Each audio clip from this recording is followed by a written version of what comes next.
watch the talking heads tell us the news of the day. We read the latest jaw-dropping headlines. We pick the channels and sites that slant towards our own beliefs. Bonjour à toutes et à tous, c'est Stan pour le site Etidia, etidia.com. Je suis très heureux de vous retrouver. On a un petit peu de retard sur la vidéo, je n'étais pas disponible ce samedi en début de matinée, d'où l'heure tardive un petit peu de cette vidéo. On va parler comme d'habitude des principaux indices mondiaux, de la liste en trading, des matières premières, fonds crypto, best of Twitter, c'est parti. Eh bien, on va commencer tout de suite par les grands indices mondiaux. Bon, c'était une semaine, comment est-ce qu'on pourrait qualifier ce type de semaine? Beaucoup de choses, rien de concret, on a un petit peu fait du surplace, peut-être qu'on a pu réaffirmer davantage nos positions vendeuses. Alors, je vous rappelle l'optique de fond, on est fortement à la vente depuis le début de l'année. Alors des fois on est parti sur des positions un peu difficiles. Nasdaq, puisqu'on est pas mal sur les valeurs américaines, on est sur les plus hauts. Le CAC 40, alors c'est pas forcément l'indice le plus significatif, on n'est pas loin des plus hauts non plus. Le DAX, on est revenu à proximité, alors pas forcément des plus hauts de 2018, mais on est nouveau en haut du contexte. J'en profite tout de suite pour vous signaler que vous voyez à l'écran les indicateurs Pro Indicators. Philippe Roux, que nous suivons bien entendu très régulièrement sur Twitter. Nous utilisons ces indices, donc vous pouvez les retrouver sur les plateformes TradingView. Donc les indicateurs, c'est Pro Frameworks, Pro Sine Wave, Pro Momentum, donc proindicators.com. Donc on a eu l'autorisation de les montrer, bien entendu. Donc on va être un peu plus, comment dirais-je, en lien avec ces outils-là. On rappelle bien entendu que ça nous engage que nous et non Pro Indicators. Voilà, ça c'était pour la petite parenthèse indicateur, oui, par rapport à ce que vous voyez à l'écran depuis quelques semaines. Donc on est revenu dans le contexte. Qu'est-ce qu'on cherche? On cherche le sud, mais ça tâtonne. Ça fait 1 mois, 2 mois qu'on tourne vraiment en rond. Donc tous les indices mondiaux sont un peu dans cette situation-là. On regarde la Turquie. Donc cet ETF Lixor qu'on surveille de près, il est à la vente. Je vous avais dit que ça valait pas le coup de prendre avant ici. Je maintiens. On va peut-être redescendre là, donc on n'y est pas du tout. Prendre un petit short là-dessus, pourquoi pas. On en est là. Bon, un petit 10%, why not, sachant quand même que c'est très volatile. Le Brésil, alors j'évite tout de suite de mettre un flag dessus. On peut potentiellement aussi shorter, bien que on n'est quand même pas sur les plus hauts.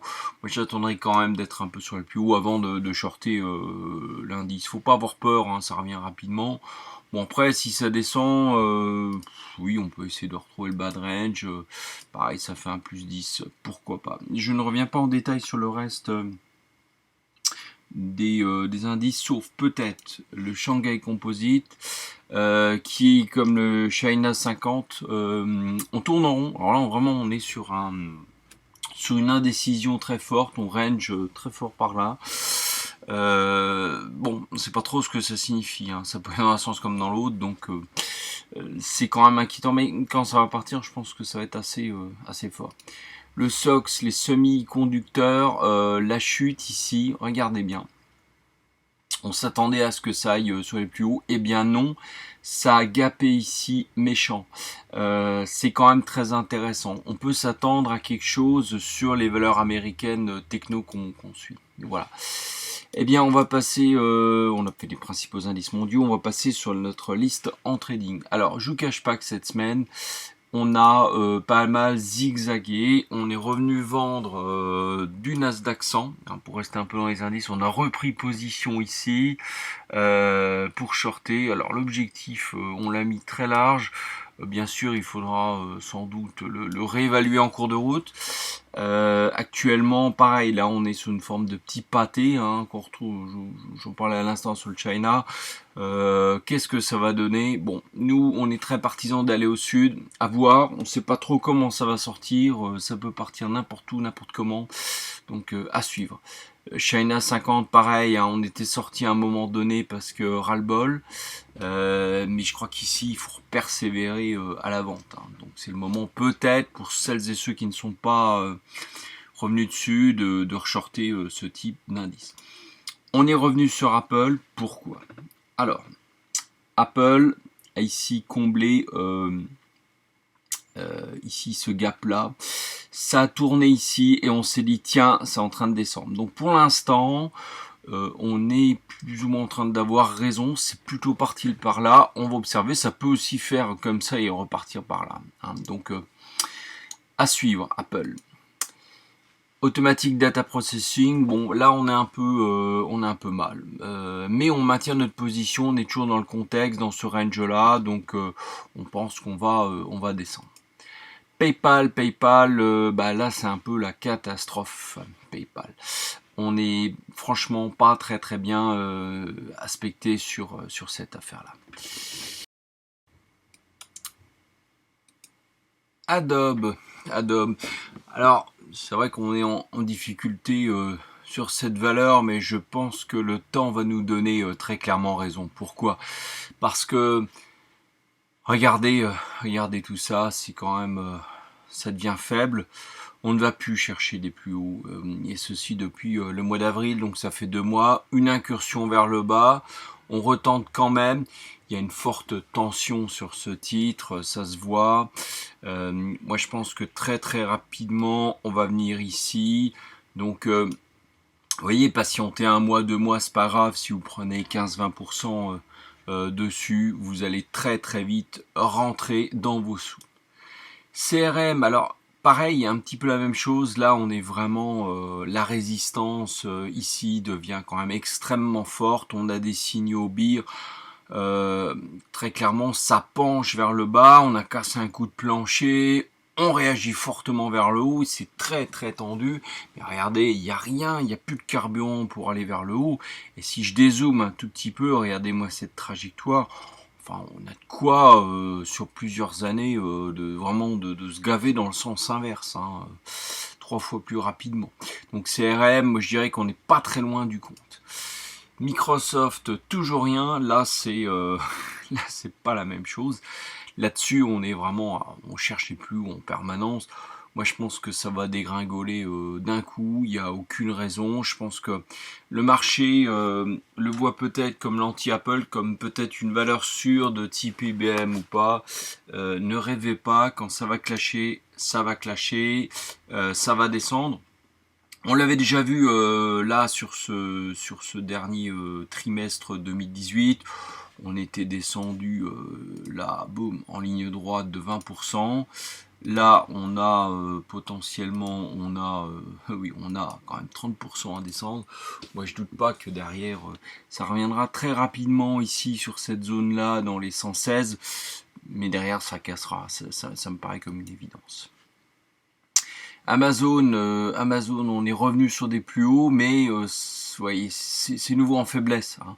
On était revenu avec une situation intéressante, c'est reparti, mais regardez quand même, je veux dire, ça milite quand même dans un sens où très clairement, là, on tape les sommets, on essaye, mais ça ne durera pas, on est en train d'avoir raison.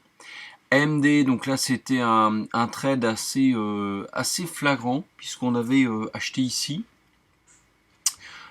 Le but c'était de shorter les plus hauts, ça a réagi comme tel, donc pour l'instant on est bien barré. Moi je dirais même que ça réagit fortement, bien plus que réagit le marché, et je pense que cette valeur va descendre très fort. On prendra un TP1 ici, on verra par la suite peut-être un TPE dans cette zone là, c'est plutôt bien barré. Cisco, même schéma, on a revendu là des sommets, c'est plutôt bien parti. On va peut-être ici, voilà, pour respecter un peu des Fibos, se mettre par là, on va revendre dans cette zone là. Je pense que le gain va aller assez vite. Alors, à présent, on attaque quelques valeurs matières premières qu'on a en stock. Le café, bon, on est bien parti sur le café, tranquillement. Ça remonte des fois un petit peu. Bon, les matières premières sont vraiment des actifs plus particuliers à trader. Il y a une grande volatilité dans une journée, même dans une semaine, ça peut valser fort. Je pense que là, on va aller tranquillement vers ces zones-là. Je pense qu'on suit.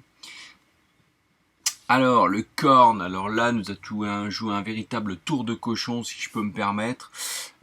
C'est carrément aller en sens inverse. Donc, on a été tellement surpris par le truc qu'on n'a pas claqué de stop. On en est là, on en est ici, à jauger cet équivalent-là et à se dire, bon, c'est une provocation. On était bien parti ici et paf, vous avez vu en 3-4 séances, on se le fait remettre. Bon, nous on parie ici clairement pour lundi, mardi une rechute au moins vers là pour retrouver break-even. Donc ça devrait le refaire dans l'autre sens. Bon, si on continue, très clairement on perd, hein, on sort, on n'ira pas plus loin. Tesla, ah bah voilà, Tesla qui est mal rangé, alors, il se retrouve un peu là-haut sur les américaines.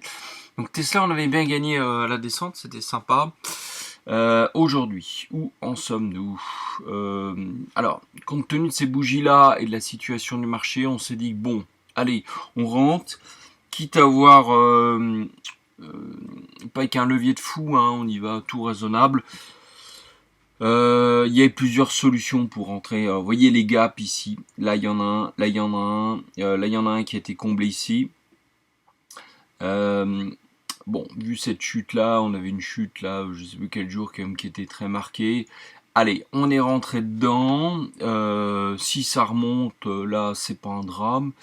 Si on remonte même là, c'est pas un drame. Bon, là, personnellement, j'ai une barrière turbo, donc peut-être que par là, on va alléger, puis on va reprendre un autre turbo plus en haut. Ça dépend de comment vous êtes positionné en CFD avec votre courtier ou si vous êtes avec un turbo. Très clairement, vous voyez là aussi, je dézoome à mort.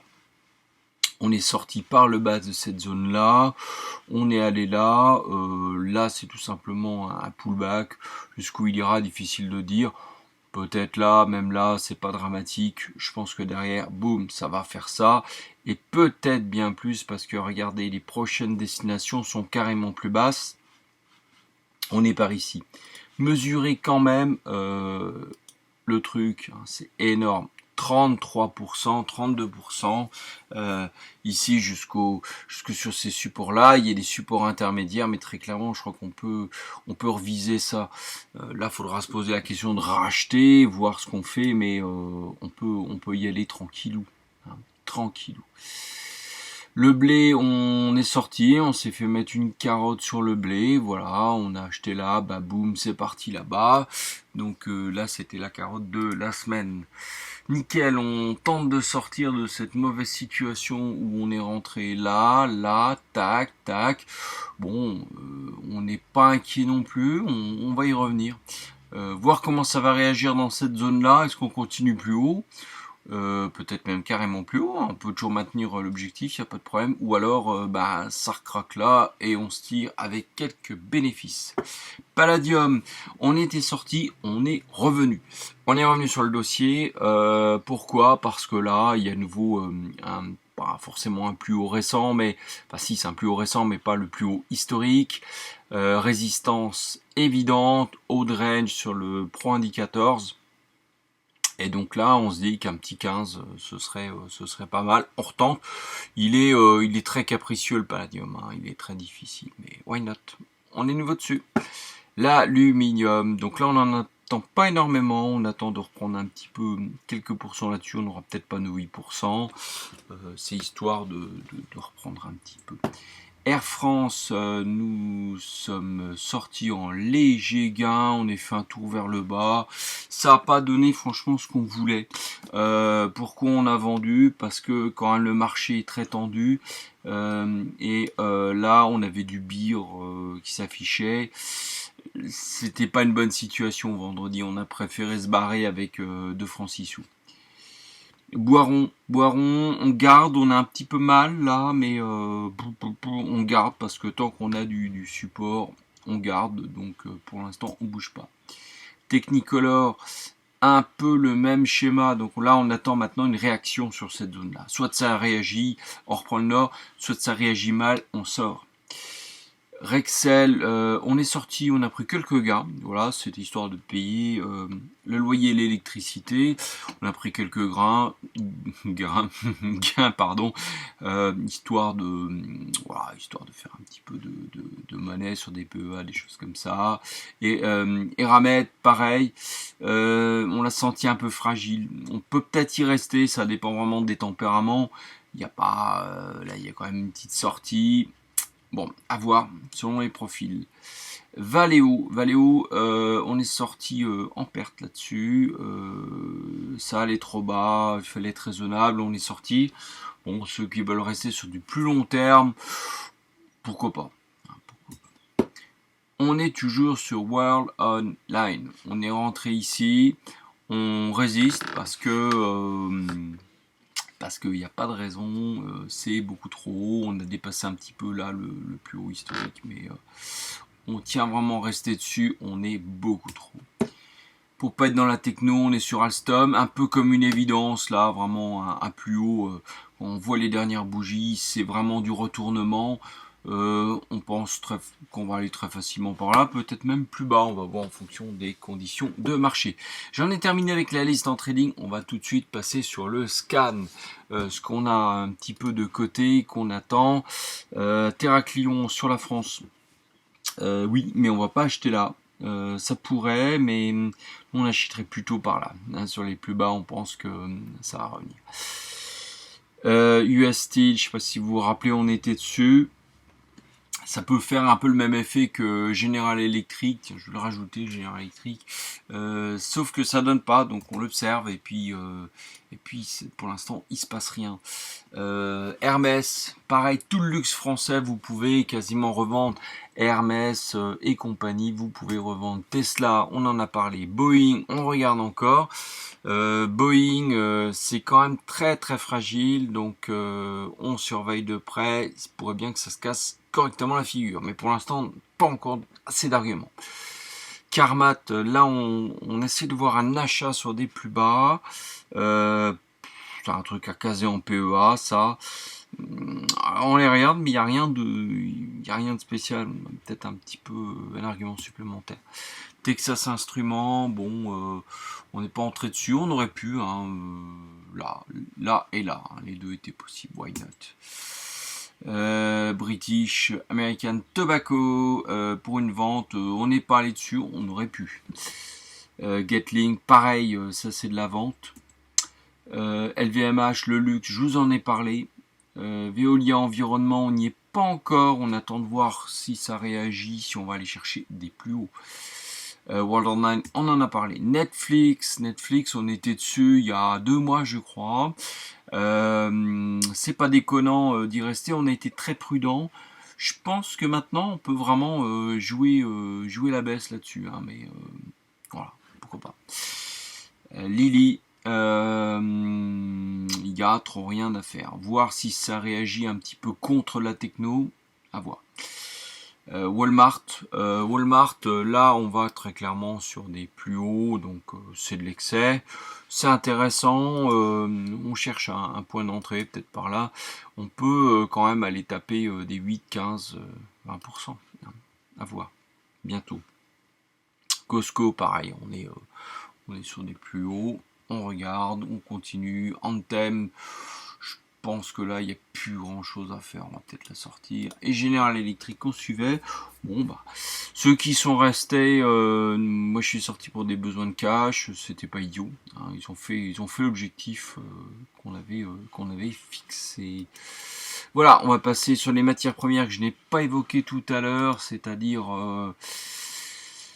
celle, bon, on va les passer vite fait. Hein, voilà, le gold. Alors le gold, grand sujet du moment. On n'y va pas. Pourquoi? Bah, parce que ça rapporte pas grand-chose d'aller s'aventurer sur le gold. Faisiez ça, boum, 3-4%. Voilà. Si on va par là, pourquoi ne pas shorter? Pourquoi pas? Mais bon, ouais. Le silver, bah nous on aurait acheté plutôt par là, plus bas. Donc pour l'instant, pas grand chose à faire. Palladium, j'en ai parlé. Le blé, j'en ai parlé. On passe au zinc. Donc là, le zinc, on attendait quelque chose un peu par là. C'est un bon candidat à l'achat, mais pourquoi peut-être ne pas attendre ici cette zone de Fibonacci ici? Pourquoi pas? Sucre, eh ben on a dépassé tranquillement notre objectif. Donc ça c'est pas mal. Pour l'instant, il n'y a rien à faire sur le sucre. Le cuivre à l'achat, ça donne pas grand chose, c'est même un petit peu inquiétant, donc évitez peut-être d'y entrer. Aluminium, j'en ai parlé. Le pétrole, nous on a pris en gros de là à là, on n'a pas cherché plus loin, bon tant mieux. Là, difficile de vous dire si c'est à droite ou à gauche qu'on passe. On va là. Personnellement, je ne fais rien ici. Si ça revient ici, oui, je ferai quelque chose, mais là on fait rien. Le Brent, pareil. Carbone, bah on attend toujours là, rien de spécial. Le VIX, on attendra gentiment qu'on revienne dans les 12. Pour l'instant, il se passe rien. Le gaz naturel, c'est vrai que c'est tentant quand même, hein, cette histoire de gaz naturel. Bon, mais il y a une périodicité très forte, on s'y intéressera au mois de septembre. Soja, ça deviendrait presque intéressant du coup. Pourquoi pas? Pourquoi pas? Café, j'en ai parlé. Ça c'est un bon candidat à shorter. Voilà. Bon, on n'est pas rentré dessus parce qu'on ne va pas rentrer sur tout. Mais concrètement, je crois que là, tout y est. Tout y est pour shorter avis aux amateurs. Corn, j'en ai parlé. Bitcoin, Ethereum, pareil. Alors là, donc là, on est samedi soir, donc sur cette cotation d'aujourd'hui, puisqu'on cote encore le week-end. Là, on est sur les plus hauts. Franchement, celui qui achète là, je ne le comprends pas. Je ne le comprends pas. Shorter, pourquoi pas? Mais alors, le risque, il est quand même costaud. Costaud. Parce que si vous arrive quelque chose dans le week-end et que vous êtes sur un produit de type ETF, vous l'avez, je vous ai donné sur le site Etidia les deux références. Bon bah c'est chaud patate, hein. C'est chaud patate. À voir. Si lundi, on va dire entre 9h et 11h, on est encore dans ces zones-là, pourquoi pas, mais vraiment petit levier. L'Ether, c'est pareil. En plus là, vous avez un signal exit. Bon, voilà. Ceux qui achètent là, je ne sais pas trop quoi lui dire. Le porc maigre.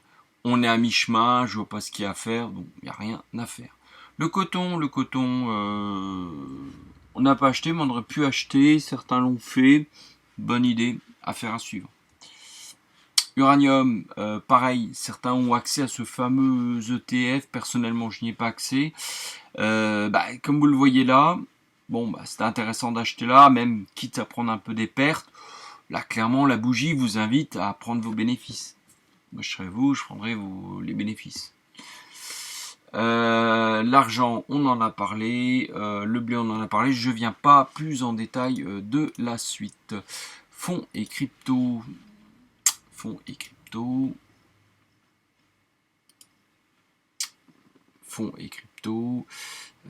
Alors, les banques, il se passe rien, on fait rien. Biotech, on est un peu au milieu du gué, rien à faire non plus. Blockchain, moi je pense que là, on peut peut-être oser un short, pourquoi pas. Carbone, j'en ai parlé. Les pharmaceutiques, on peut à ce stade-là probablement prendre une vente, c'est pas déconnant. La bouffe monte. Ça monte bien. Peut-être qu'on est en train de monter pour chercher des plus hauts. Possible. Pourquoi pas. Les assurances. On est sur les plus hauts, mais on n'est pas encore tout à fait plus haut. Mais enfin, je sais pas. On n'est pas. Ça peut rebondir encore des coups. Alors, ça c'est un ETF 3X qui peut être très intéressant à shorter. Donc vous êtes ici, vous allez là, c'est 40%. Très intéressant. Levier 3. Le VIX, on en a parlé, le VIX 9, j'en parle pas. Et je ne m'étends pas. Le SOX, je crois qu'on en a parlé également. Alors, on va passer tout de suite à Twitter. Donc Twitter, je vais, tout de suite y accéder. On quitte la page, c'est parti. Sur Etidia, donc cette semaine, donc la météo des marchés qui sera à nouveau estampillée ici. Baradez qui nous parle d'Apple. Powell a sauvé le titre d'une correction plus marquée, mais la structure de consolidation est toujours en place avec une probabilité élevée de rechute. Donc on est effectivement, on est sur, comment dirais-je, nous on est sur un short, donc on est rentré là. Bon, même si on va chercher là, hein, très concrètement, ça posera aucun problème. On restera dessus, on sait faire. Vous voyez quand même le potentiel de descente. Et si derrière ça craque là, hein, ça peut encore craquer ici, là ça peut être un véritable carnage. C'est un peu ce qu'on vise. Keep going, voilà. Fort repli de 3% de l'indice SOX des semi-conducteurs. Ça c'est très significatif dans notre stratégie qui consiste à shorter de la tech américaine. C'est vraiment un élément fort. On short le palladium. J'essaye de vous mettre au fur et à mesure ce que je fais en direct sur Twitter et ou certaines idées qu'on partage avec les copains sur Etidia en fonction de... le cacao s'envole, donc oui, bon, d'accord, on aurait une raison. Alors là, c'est toujours le rayon des mauvaises nouvelles, voilà, donc ça ne cesse de dégringoler. Je mets vraiment en avant que le news flow depuis des mois est mauvais. On ne peut pas se retrouver dans des situations de cotation aussi hautes avec des statistiques et des éléments qui sont mauvais. À un moment donné, il faut arrêter le manège. Ça ne va pas. Déficit budgétaire américain, les fondamentaux de l'Amérique sont vraiment en danger. Short Apple, donc dans notre screener, je vous en avais parlé, AMD short, petite comparaison avec la montagne, je crois que c'est assez intéressant. On short de l'Alstom, je vous en ai parlé. Japon, commande de machine-outil, moins 27%. De la machine-outil, très clairement, ça dit long sur ce que font les industriels dans le monde. Si on commande 30% de machines-outils en moins d'une année sur l'autre, très clairement, on n'est pas en train de développer ou de remplacer l'appareil industriel. Hein, très clairement. Deutsche Bank qui réitère une position short dollar contre CHF, donc c'est marrant parce que bon, Deutsche Bank, leur support est à 0, mais ça c'est la banque, hein, je crois qu'il faut pas tout confondre. Là il y a quand même comment dirais-je, une position moi, que je partage beaucoup. Je crois que le dollar va vraiment se casser la figure. Pour l'instant, j'ai complètement tort, c'est-à-dire que c'est pas du tout ce qui se passe, mais derrière ça va vraiment tomber. Salesforce, CRM, donc je vous en ai parlé aussi. Casino, le titre le plus vendu et découvert sur tout le marché parisien, oui, d'accord. Sauf que comment travailler ce genre de choses, c'est extrêmement risqué. Jouer à la vente, pourquoi pas, mais s'il y a des rachats, je peux vous dire que ça va faire mal. Donc évitez de jouer à ça. Voilà. Wall Street, Xavier Fenot avec la belle échelle, c'est un peu ça, quoi. C'est un peu ça. Voilà. une indécision totale. Sylvain Mouillot, c'est ça, c'est-à-dire qu'on est dans un truc qui n'a ni queue ni tête. Ni queue ni tête. Deutsche Bank, alors là il s'agit de la banque, 95% de sa valeur perdue depuis ses plus hauts à 110, on est à 5,97 et le support est à 0, donc on n'ira pas loin de 0. Ne rêvez pas, il n'y a pratiquement aucune chance qu'on sorte de là par l'eau. AMD, je vous en ai parlé, création d'emplois dans le secteur non agricole, voilà, là aussi des news qui deviennent mais énormes et ça ne réagit pas. Voilà. Là, ça n'a rien à voir avec la bourse, le trading, rien à voir. J'ai vraiment bien aimé Voie Libre SNCF. C'est un pilote de TGV qui raconte le dépannage d'un TGV dans un tunnel à la sortie de Paris. Rien à voir, mais j'ai vraiment aimé, donc ça je me suis permis de retweeter le truc sur Etydia. Voilà. Philippe Roux, voilà, toujours très intéressant à suivre tous les jours, vous avez des tweets et vous avez des YouTube très intéressants, c'est d'un gros niveau, faut le suivre, c'est très intéressant, faut avoir les moyens intellectuels de le suivre parce qu'il faut vraiment une bonne formation de base, mais c'est vraiment très intéressant. PIB Afrique du Sud recule de 3,2% au premier trimestre 2019. Voilà, 3% sur un PIB, c'est quand même pas neutre. Puis ça, je crois qu'on en avait déjà parlé la semaine dernière. Les no deals. Le Mexique qui a fait un deal, mais oui, mais non. Enfin bon, c'est quand même pas très sérieux tout ça. Donc ça va se payer un de ces 4 matins. Voilà, j'ai terminé cette météo des marchés pour etydia.com. Je vous souhaite à toutes et à tous une excellente semaine. À bientôt.